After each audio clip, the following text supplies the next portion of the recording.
प्रिय विद्यार्थियों, आज हम लोग आधुनिक विश्व इतिहास के अंतर्गत 18th सेंचुरी की एक प्रमुख घटना जिसे हम फ्रेंच रिवॉल्यूशन या फ्रांसीसी क्रांति के नाम से जानते हैं, इस पर आप सबसे कुछ चर्चा करना चाहेंगे। कहा जाता है कि 18th सेंचुरी में दो रिवॉल्यूशन हुए।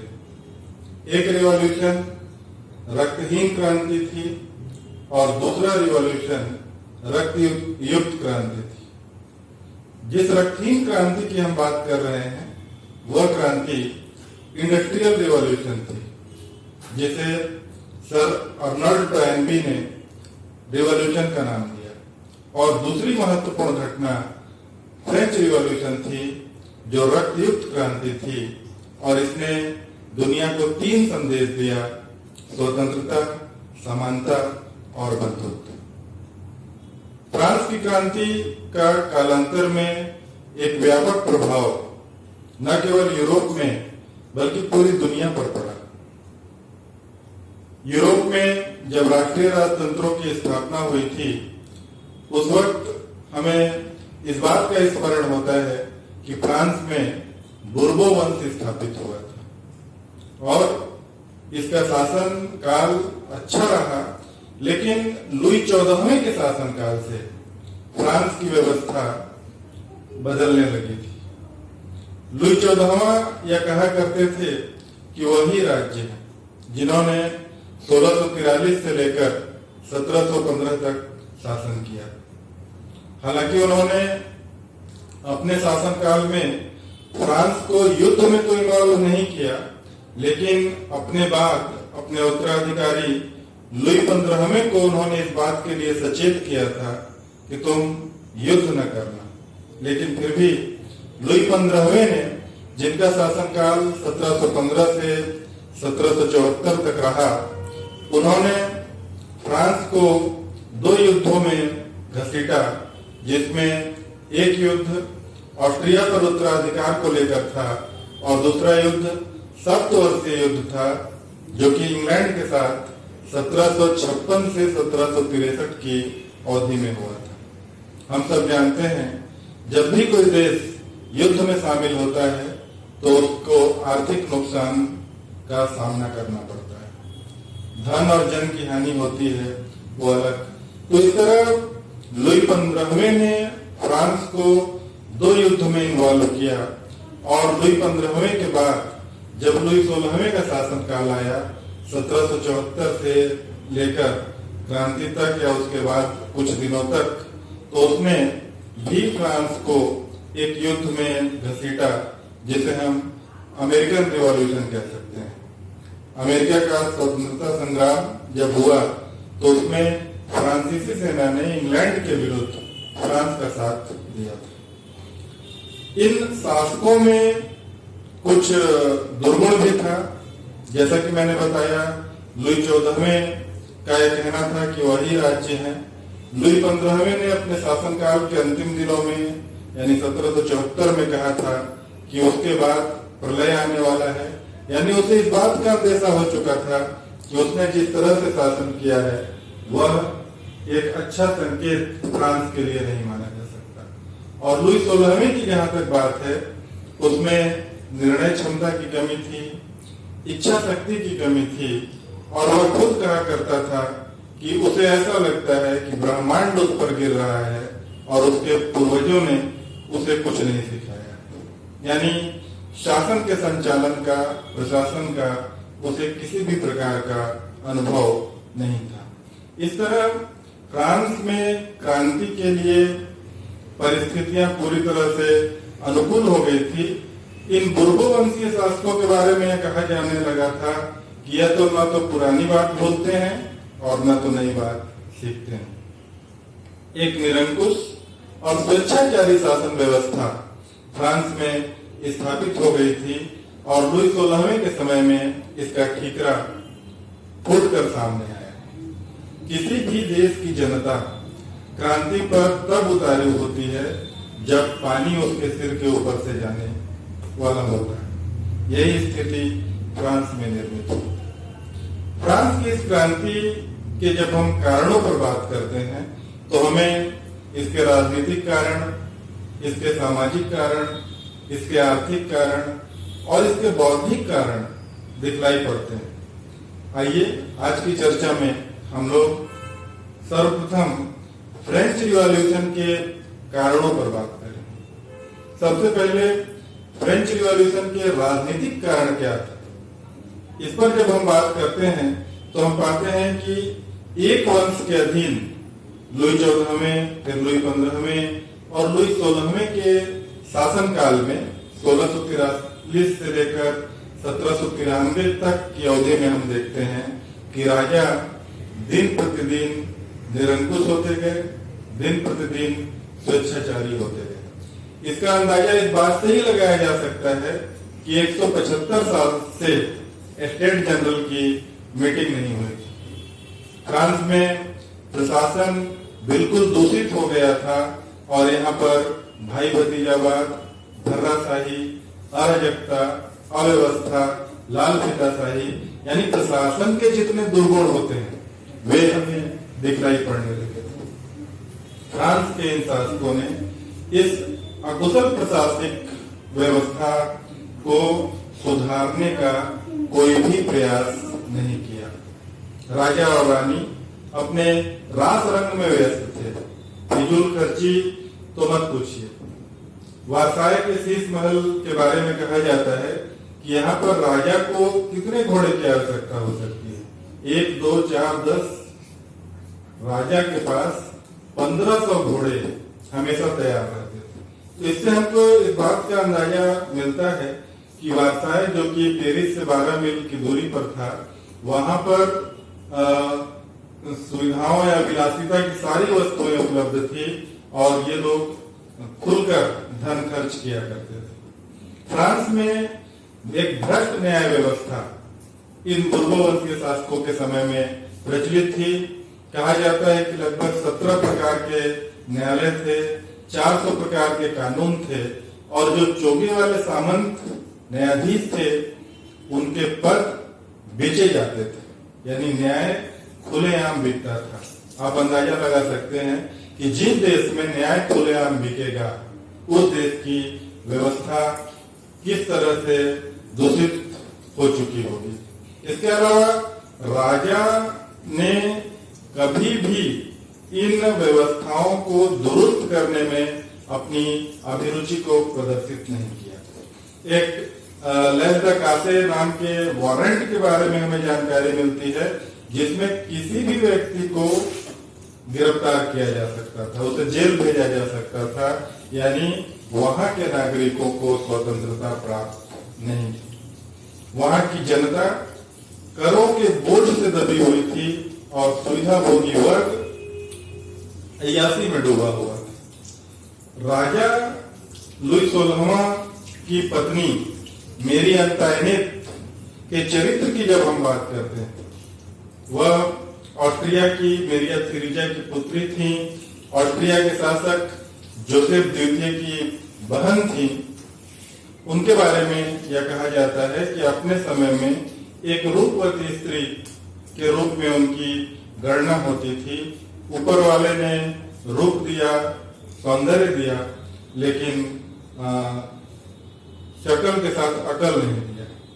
और उसकी मां ने, उसके भाई ने उसको कई बार इस बात के लिए आगाह किया कि वह राजनीति में दखल न दे, लेकिन उसने राजनीति में दखल दिया, जिससे फ्रांस की जनता उसे मैडम डेफिसिट कहने लगी और उसको एक घृणित ऑस्ट्रियन की नजर से उन लोगों ने देखा।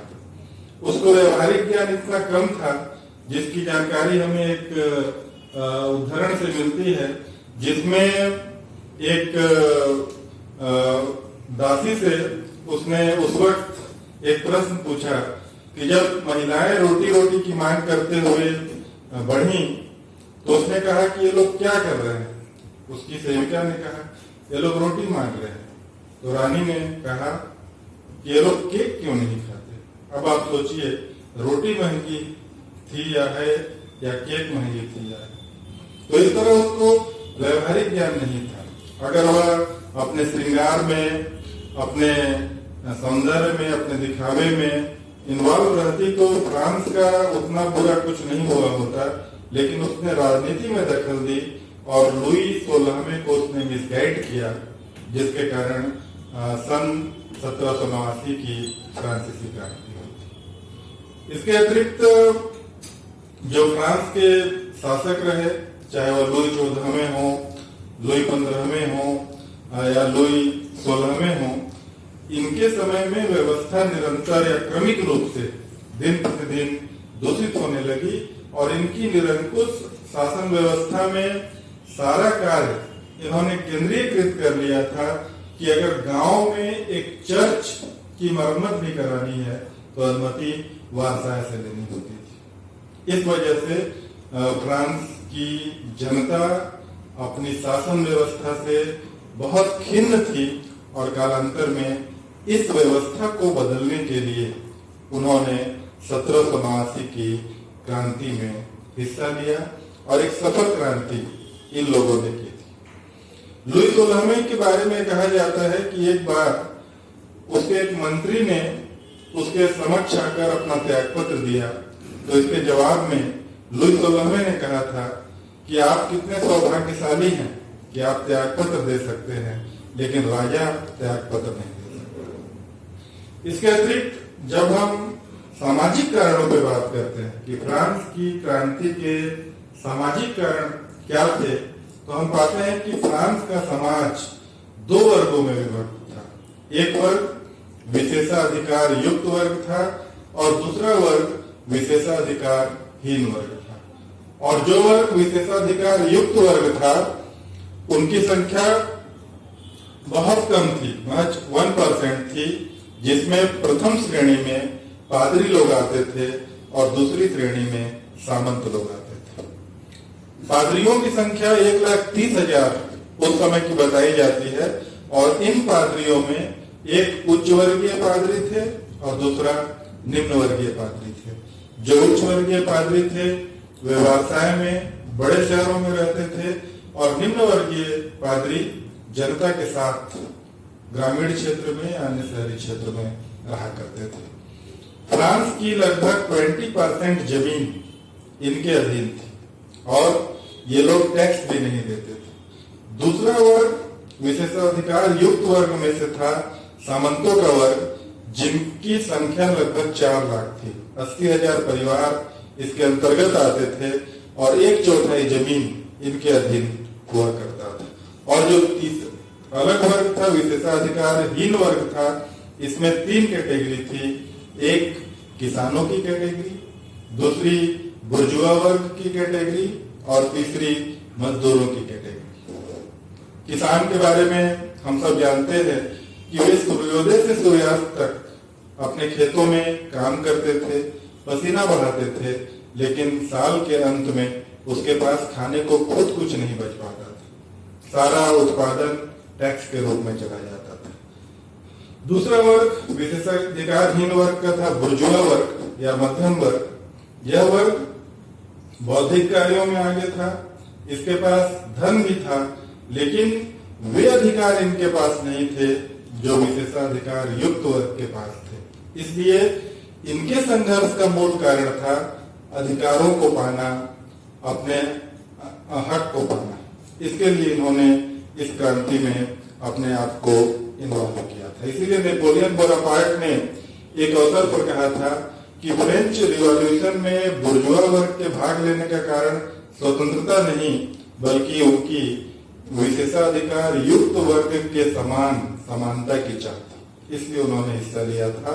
और जो मजदूरों का या श्रमिकों का वर्ग था वह भी निराश था और यह मानता था कि उनकी बदहाली का मूल कारण फ्रांस के शासक है। इसके बारे में हम लोगों को ये जानकारी मिलती है कि इंग्लैंड और फ्रांस को के बीच 1786 में एक ईडेन की संधि हुई थी और इस संधि के द्वारा इंग्लैंड के सामान फ्रांस में आकर बिक रहे थे। इसके कारण वहां की जो जनसाधारण की स्थिति थी वो दिन प्रतिदिन बुरी हो रही थी और वह बेरोजगारी का शिकार हो रहा था। इंडस्ट्रियल रिवॉल्यूशन के बारे में हम लोग ये भी जानते हैं कि इंग्लैंड ने इसमें सर्वाधिक प्रगति की थी और इस समय जब फ्रेंच रिवॉल्यूशन हुआ उस समय औद्योगिक क्षेत्र में फ्रांस पिछड़ा हुआ था।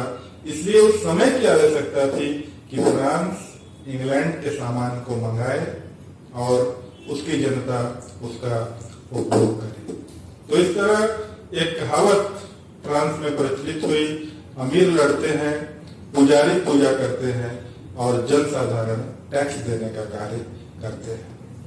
फ्रेंच रिवॉल्यूशन के आर्थिक कारणों पर जब हम बात करते हैं तो हम पाते हैं कि फ्रांस में एक दोषपूर्ण कर व्यवस्था थी। जो विशेषाधिकार युक्त वर्ग था, जिनमें पादरी और सामंत भी थे, इनसे टैक्स नहीं लिया जाता था, बल्कि टैक्स जनसाधारण से लिया जाता था, किसान से लिया जाता था, मजदूर से लिया जाता था, बुर्जुआ वर्ग से लिया जाता था और एक बड़ा हिस्सा कहा जाता है कि किसान और मजदूर अपने उत्पादन का 80% हिस्सा टैक्स के रूप में देते थे। और जब इतना ज्यादा टैक्स होगा तो आप अंदाजा लगाइए कि वहां की जनता कितनी अधिक त्रस्त होगी। फ्रांस में एक जैसे कॉइन्स का प्रचलन नहीं था, जगह जगह चुंगी ली जाती थी, ऋणग्रस्तता फ्रांस की बढ़ती चली जा रही थी और जब उसको चुकाने की बात आई तो मूलधन छोड़ दीजिए, वे लोग ब्याज देने की स्थिति में नहीं थे। तुर्जो ने, नेकर ने, मिराबो ने, जो कि अर्थशास्त्री थे, उन्होंने एक आकलन, एक एनालिसिस शासक के सामने प्रस्तुत किया, लेकिन शासक ने उस ओर भी किसी तरह का ध्यान नहीं दिया। राज्य की माली हालत बिगड़ रही थी और बुर्बोवंशीय शासक फ्रांस को निरंतर युद्ध में इन्वॉल्व करते रहे, कभी पोलैंड की स्वायत्तता को लेकर, कभी ऑस्ट्रिया की स्वायत्तता को लेकर, कभी सप्तवर्षीय युद्ध में, कभी अमेरिका के स्वतंत्रता संग्राम में। इससे दिन प्रतिदिन फ्रांस आर्थिक रूप से जर्जर होता गया और अंततः इस जर्जर व्यवस्था में वहां के लोगों ने क्रांति में अपने आप को इन्वॉल्व किया। फ्रांसीसी क्रांति के बौद्धिक कारण भी हम पाते हैं और कैटेलबी ने तो यहाँ तक कहा था कि सभी प्रकार के लेखकों ने फ्रांस की राज्य क्रांति का मार्ग प्रशस्त किया था। एक दार्शनिक फ्रांस के हुए मॉन्टेस्क्यू, जिन्होंने एक पुस्तक लिखी थी द स्पिरिट ऑफ लॉज, कानून की आत्मा, और इस पुस्तक को जब हम पढ़ते हैं तो हम पाते हैं कि राजा का जो दैवीय उत्पत्ति का सिद्धांत है कि राजा धरती पर ईश्वर का प्रतिबिंब है या ईश्वर का प्रतिनिधि है, इसका प्रतिकार मॉन्टेस्क्यू ने किया और उसने कहा राजा ईश्वर का प्रतिनिधि नहीं है, राजा जनता का प्रतिनिधि है, इसलिए उसको जनता के हित में कार्य करना चाहिए। उसने यह भी कहा कि कार्यपालिका, व्यवस्थापिका और न्यायपालिका एक हाथों में नहीं होनी चाहिए, वह अलग अलग हाथों में होना चाहिए। अगर एक हाथ में होगा तो निश्चय ही निरंकुशता बढ़ेगी, स्वेच्छाचारिता बढ़ेगी और इससे जन असंतोष होगा। वोल्टेयर एक अन्य दार्शनिक हुए जिन्होंने चर्च को एक एंड इनफेमस थिंग कहा। वे चर्च के विरोधी थे और मानव स्वतंत्रता के समर्थक थे। रूसो एक अन्य महान दार्शनिक हुए जिन्होंने सोशल कॉन्ट्रैक्ट में कहा कि मानव स्वतंत्र पैदा हुआ है लेकिन वह सर्वत्र बंधनों में जकड़ा हुआ है। इनका कंट्रीब्यूशन, इनका योगदान इतना महत्वपूर्ण है कि एक अवसर पर नेपोलियन बोनापार्ट ने कहा था कि अगर रूसो नहीं होते तो शायद फ्रांसीसी क्रांति नहीं हुई होती। इन्होंने इमाइल नाम का एक उपन्यास भी लिखा था। जहां एक और हम देखते हैं कि वोल्टेयर ने बुद्धि प्रधान लेख लिखे, वहीं रोस्को का लेखन भाव प्रधान। इन दार्शनिकों ने, एक अन्य दार्शनिक में दिदरो का भी नाम मिलता है जिन्होंने एनसाइक्लोपीडिया लिखा।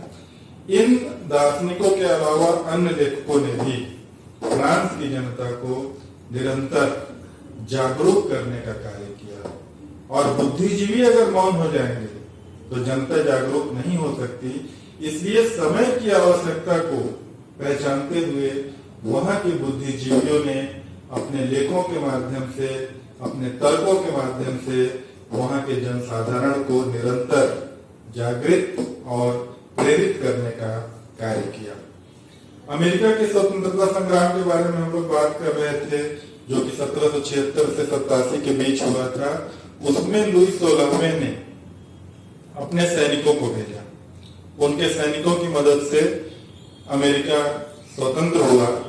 लेकिन जब सैनिक लौट कर आए तो उनके मन में भावना आई कि हमारे देश की स्थिति इतनी खराब क्यों है, इसके लिए रिस्पॉन्सिबल क्यों है। तो उन्होंने ये पाया कि यह शासन व्यवस्था इसके मूल में। किसी भी निरंकुश शासन व्यवस्था में सैनिकों को उसकी रीढ़ कहा जाता है, लेकिन अब उसके सैनिक उसकी ही बात को मानने से इनकार कर रहे थे, उसे नकार रहे थे। फ्रांस का एक प्रमुख प्रतिद्वंदी देश इंग्लैंड था, जहां पर आयरलैंड के लोगों ने 1779 से लेकर 1782 के मध्य अपने अधिकारों की मांग के लिए आंदोलन किया।